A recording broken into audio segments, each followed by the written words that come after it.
Well, thank you, Tim, for that very generous introduction. And thank you to the People's Pledge and to all of you for organising and attending this marvellous event. I want to hold a referendum on Britain's relationship with the EU, but I also want to win it. So I think it's important to be honest about this, because I am not sure we would win a straight in-out referendum for one simple reason. For two simple reasons. British business don't back withdrawal. I'm writing a paper on this, and I've asked all of the big business groups, CBI, BCC, FSB, IOD, the lot. Not one came back and said they would support withdrawal. Now, I think it's worth bearing in mind, given the economic climate, that could be a potentially decisive voice in any vote. Now, having said that, we are at a genuine crossroads, a historic one, and I think we've got to take the right road. The Franco-German Mercosur Alliance now pledges real economic government, including harmonised budget limits and corporation tax for the Eurozone, bolstered by a pan-EU tax on finance for the rest of us. Barring a backlash by German taxpayers, that means a Faustian bargain with the responsible North in the Euro paying for the profligate South, who will sacrifice budgetary control. It's a sort of shotgun marriage, if you like, between moral hazard and democratic deficit. And I think the political weather has changed too, not just here, but in terms of the audience we've got today and the public opinion polls we're hearing. But George Osborne has embraced the principle of a multi-speed Europe. Now, people may think that's a bit of diplomatic flim-flam. It's actually quite important. It's a game-changing shift in foreign policy. Never before has the British government, the establishment, accepted that you don't have to be fully in it to win it.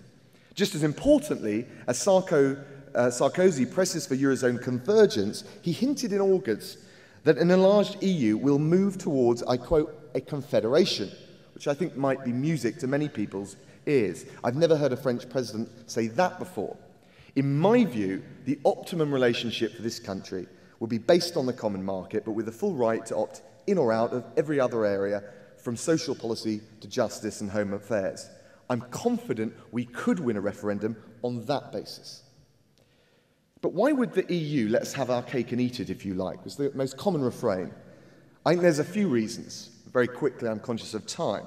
First, the EU already has much looser relationships with Norway and Switzerland, albeit outside the EU, so that's the least we could expect.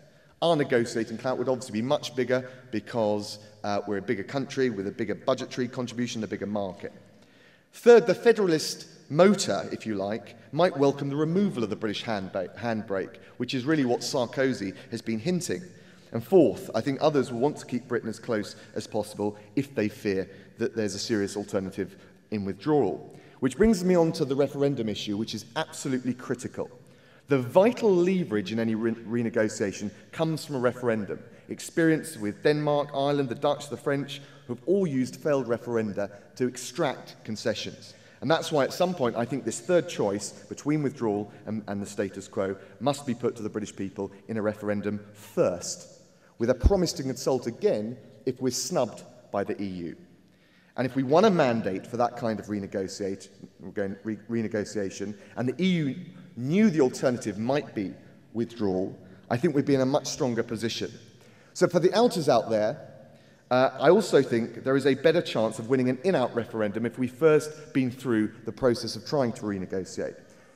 So, ladies and gentlemen, I haven't signed the People's Pledge, I said to the organisers, because I don't believe in an in-out referendum, but I am supporting 2 referenda for the price of 1.